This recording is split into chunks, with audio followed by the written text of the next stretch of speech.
It is 9 o'clock on your Sunday. I'm Gina Galeros here with Lindsay Monroe. Matthew Foltz, thanks for starting your day with us. It's going to be another hot one after yesterday. Yeah, that's right. Definitely want to have the sunscreen, AC turned up. Maybe bring those, make sure the pets aren't outside too much. That's a good point. Yeah, and shorten those walks. Once again, we're headed into the hottest stretch that we've seen yet this summer, which is weird to think about since it's late August and we had that nice little blast of fall weather this past week. But yes, we are gonna crank the heat here. So for today, as you look live over downtown Indy, been a little hazy out there so far today as the sun has been rising up over that eastern horizon. 91 your forecast high in downtown later today. Check this out. Current temperatures are already starting to climb pretty quickly. We're at 76 right now. It is 75 in Muncie, 71 up in Kokomo, and 74 in Lafayette. Temperatures will quickly warm over the next few hours. We're headed back into the low 90s, around 87 by that 1 o'clock hour today, 91 that forecast high. Sky is mostly clear for now. We will potentially see some of these fair weather cumulus clouds developing during the peak daytime heating hours today. Most of us into the low 90s, but this is just getting our heat streak started. We had a high of 90 yesterday, get 91 today. We're up to 93 on Monday, but we're really focusing on Tuesday, Wednesday, and Thursday afternoons. This is when we could potentially see not only near record heat, but also a heat index that climbs between 105 and 110. Those are going to be those dangerous hours if you have to be outside for extended periods of time. Just note that it could be dangerous to do so. So I want you to plan ahead for that. Heat streak looks to come to an end as we get you into Friday as a cold front finally arrives. That will take temperatures down a bit to start next weekend with a high back near 88 on Saturday. We're going to talk more about some storm chances that will come along with this heat this week. We'll break that down in your 7-day forecast. Right, we'll see you then, Lindsay. Happening today, loved ones and customers on the near northwest side will gather to honor the owner of Parma's Backyard Barbecue.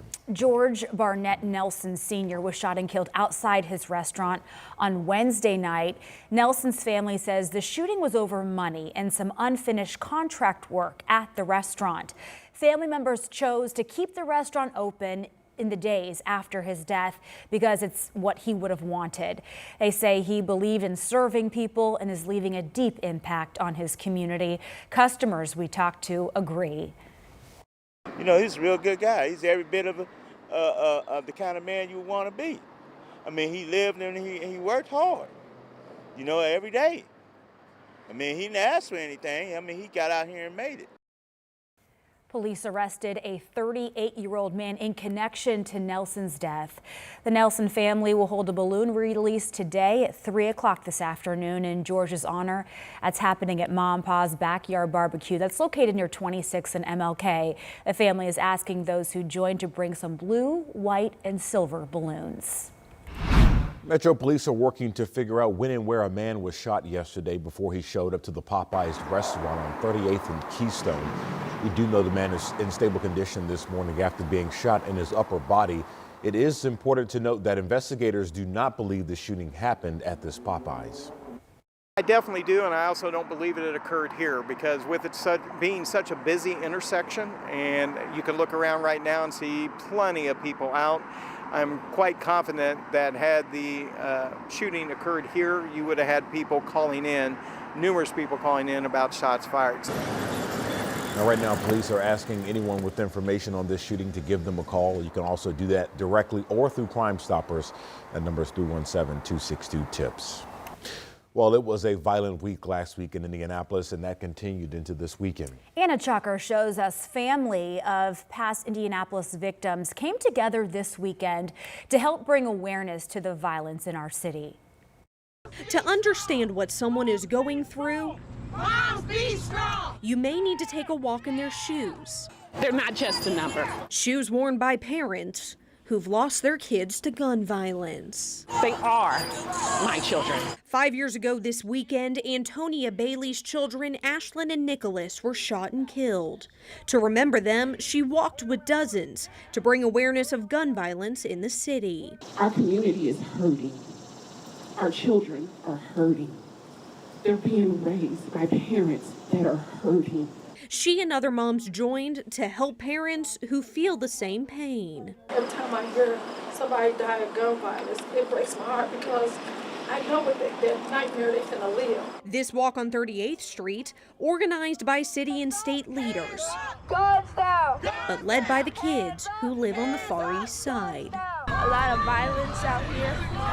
How does that make you feel? I'm sad. With a rise in youth violence this year, organizers felt this walk was more important than ever. It's a one-day event that will leave lasting memories for our youth, their families, and our community. And these kids hope their peers join their fight. Don't throw away your life in the streets. Try to have a good life and don't waste it. A fight starting one stride at a time. On the Far East Side, Anna Chalker, 13 News. Tomorrow, former Clark County Sheriff Jamie Knoll is expected to change his plea in his criminal case. Knoll has been under investigation since June of last year and faces 31 felony charges.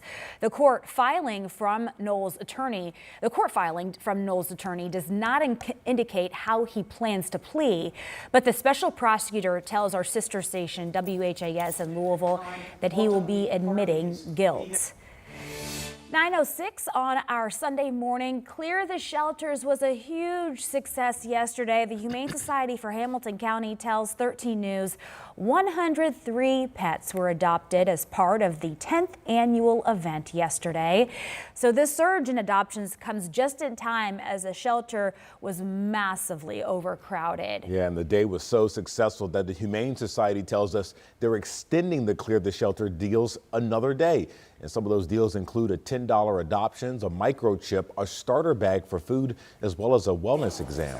Yeah, so everything is $10. Organizers tell us so many of these animals are in desperate need of a home.